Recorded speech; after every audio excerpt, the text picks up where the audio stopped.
Napa-comment na lang si Coach Rick Carlisle na buti na lang nasa West ang San Antonio at si Victor Wembanyama. Sa preseason pa lang parang siniseryoso na ni Wemby. 19 points, 10 rebounds, 3 assists, 3 steals, 7 out of 8 sa first half versus Pacers.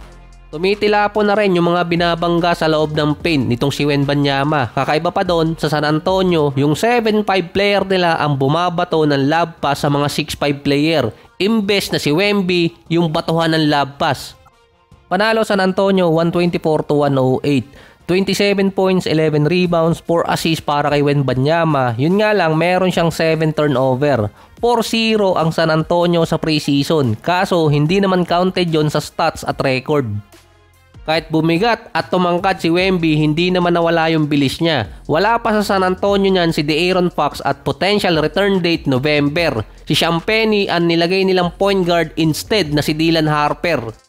Yung second overall nila, hinay-hinay pa. Si Stephon Castle naman nilalagay din sa starting unit. Si Harper kaagaling lang din sa injury at preseason pa lang naman kaya hindi pinipilit based sa mga interview. Sa second game niya mukhang nakaka-abanse na si Harper dahil lumalabas na yung kanyang speed at quickness. Mabilis makagawa ng play papasok ng lane, nakaka-attract ng defense sa kanilang team. Nagulat din yung ibang mga fans na ganun pala kabilis si Harper na kaya niya agad makasabay sa mga veteran player. Iba sa ginagawa dati ni Ja Morant na dinadaan niya sa bilis lalo na sa taas ng talon. Si Harper dinadaan niya sa lakas ng katawan at bilis gumalaw para makapasok ng loob ng paint. So hindi lang niya basta naiiwan yung defender. Bukod sa hindi siya mapin down ng mga kasize niyang defensive player na naitutulak niya. Based pa sa mga comment, parang hindi rookie si Harper na dapat mas bigyan ng mataas na role at minuto.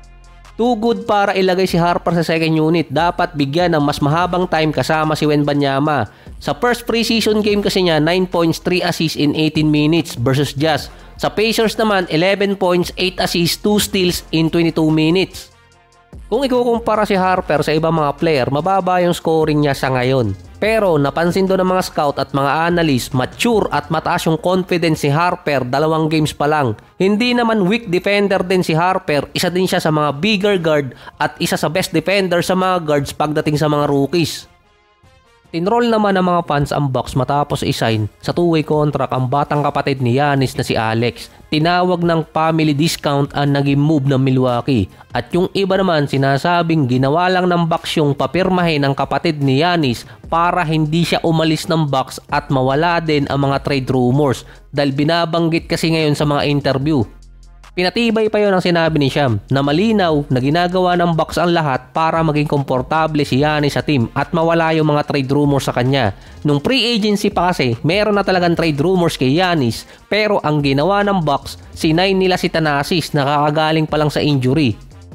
Ang Bucks pa noon hindi basta makapag-sign ng isang veteran minimum contract player dahil mawawala yung spot. Papasok naman ang preseason, meron ulit mga trade rumors dito kay Giannis at doon naman pinasok si Alex. Tinawag na ng mga fans na kakaibang type ng salary cap circumvention ang ginagawa ng Bucks para ma-retain si Giannis. Iba pa doon sa ginawa ni Kawhi. Based pa sa mga fans, mukhang dadalhin ni Giannis yung buong pamilya niya sa Milwaukee. Baka sumunod yung mga pinsan ni Giannis na papirmahin para siguradong safe. Yung iba naman sarcastically sinabing bago dumating yung deadline at magkaroon na naman ng trade rumors kay Giannis ang isusunod na papipirmahin si Kostas. Tapos ang sasabihin ni Giannis ay gusto niya mapunta sa isang winning team na mananalo ng championship. Hindi naman kasi problema na kunin yung magkapatid sa Milwaukee. Ang problema doon yung contract. Naipit na kasi ang magiging move ng Milwaukee na hindi naman nila matatanggal si Thanasis sa lineup para makakuha ng ibang role player. Dahil si Alex, yung isang spot sa two-way contract, nasa kanya na. 16 player ang meron sa main roster ng Bucks. Dahil si Thanasis, nasa kanya yung isang spot. Mamimili kay Andre Jackson at Amir Coffey kung sino ang aalisin or ilalagay sa two-way contract. Si Andre Jackson, non-guaranteed contract. Si Amir Coffey, hindi pa sigurado ang kontrata niya. Maganda yung nilalaro niya dati sa Clippers.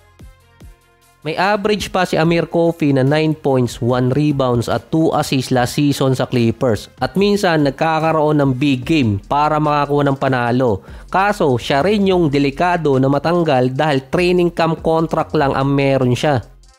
So doon nagkakaproblema ang Milwaukee, nalilimit kung ano ang pwede nilang gawin pagdating sa kanilang mga role player at additional player na pwede sana magkaroon ng impact.